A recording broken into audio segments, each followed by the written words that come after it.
Hi, I'm Dr. Amy Myers. Welcome to my blog. Today's blog is going to be about the gut and the importance of gut health and healing.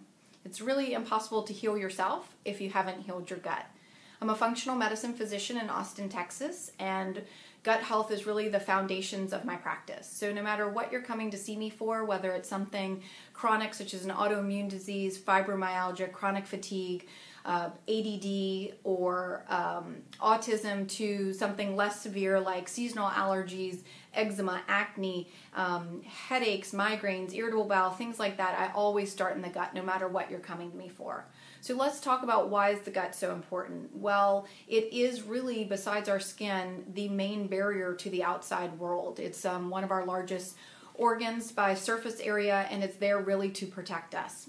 So the other important aspect of the gut is that 95% of our neurotransmitters, so that's what keeps our moods even and level, are found in our gut. So if you're suffering from anxiety or depression, likely something going on in the gut, some sort of infection or imbalance. If you have an autoimmune disease or an inflammatory disorder, 80 to 90% of our immune system's in our gut. So again, where I start when you're coming to me with one of those issues, likely something is going on in the gut for sure. So my next video will talk about the very comprehensive stool test that I do in my clinic and walk you through that test. But for now, we're going to stick with what I'm going to talk about now is leaky gut and how I repair a leaky gut. So I like to give this demonstration of our gut sits together with these tight junctions. I mean, that's really what holds our gut together and protects us from the outside world. And then we digest and absorb with our teeny tiny villi right here. As we bombard our system with foods we're sensitive to, like maybe gluten or dairy, medicines that we're on, antacids, to pain medicines like Advil, Tylenol, if we're taking steroids or any other types of medications. The environment itself, toxins in the environment that we're breathing in every day, we're maybe drinking in water or eating in foods, can also disrupt this. Over time, just age can also disrupt this, and certainly stress. So as we get bombarded with these different toxins or foods or stress, over time these tight junctions break apart. And then what happens is large particles of food that were not meant to get into our bloodstream are able to enter into our bloodstream. So I like to use gluten as the example. That's one of the most inflammatory foods, in my opinion. Gets in, begins to stimulate our immune system, and then boom, we get autoimmune diseases. For me, I got Graves' disease, an autoimmune disease of my thyroid. For other people, it might be ADD or anxiety or migraine headaches, to cancer or some other sort of autoimmune disease. So really my goal is to seal up these tight junctions and get that gut back intact. Of course, with celiac, the worst case scenario with celiac is that these villi actually blunt down. That's the definition of celiac, and then of course break apart. But we're going to make the assumption that most people out there don't have celiac, and so they still have their villi, but they just have their gut broken apart. And so we really want to heal this. And we do that, or how I do that in my clinic, is something called a 4R program. So we remove, we restore, we re-inoculate, and then we repair. And I'm going to walk through that. So what are we removing? We're removing many of the things that I mentioned at first. We're removing foods that we may be sensitive to, top inflammatory foods being gluten and dairy and soy and corn.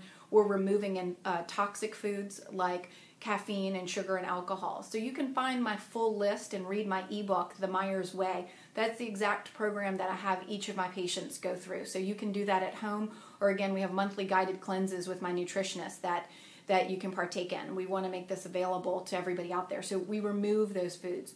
We also remove infections that may be in the gut, parasites, candida or fungus, or even bacterial overgrowth. And again, I diagnose that based on the stool test that I'll talk about in my next video. So we remove, again, the foods and the infections that may be there.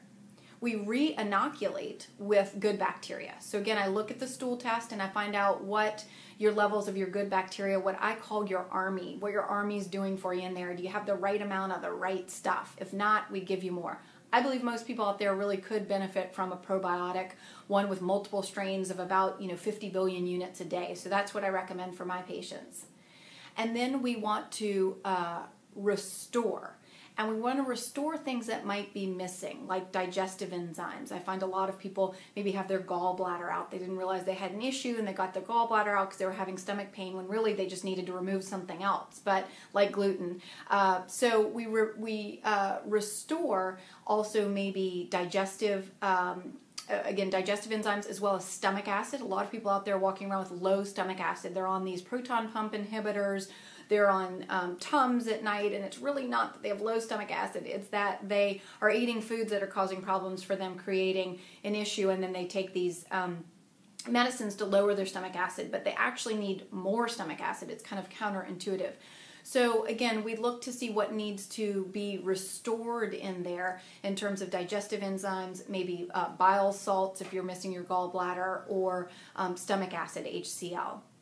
And then we go ahead and we repair the gut. And we repair the gut with gut healing herbs and amino acids. One of my favorites that I use here in my clinic is L-glutamine. It's an amino acid that really helps our gut rejuvenate the lining much more quickly. There's some other herbs that you can use like slippery elm and marshmallow, and then of course a really good multivitamin to make sure that we have enough zinc and vitamin A and vitamin C to really help with wound healing. I mean, you've created a wound there with the breaking of the tight junctions. So again, the 4R program is really how you want to start in order to heal yourself. There are many people out there suffering with chronic diseases and they've changed their diet, and that is the first place to start for sure. And when I find that just changing the diet alone does not help, then you absolutely need to look at the gut. So you can follow our 4R program, and hope that this helps getting you the foundations to health and getting you well, and happy healing. Thanks so much.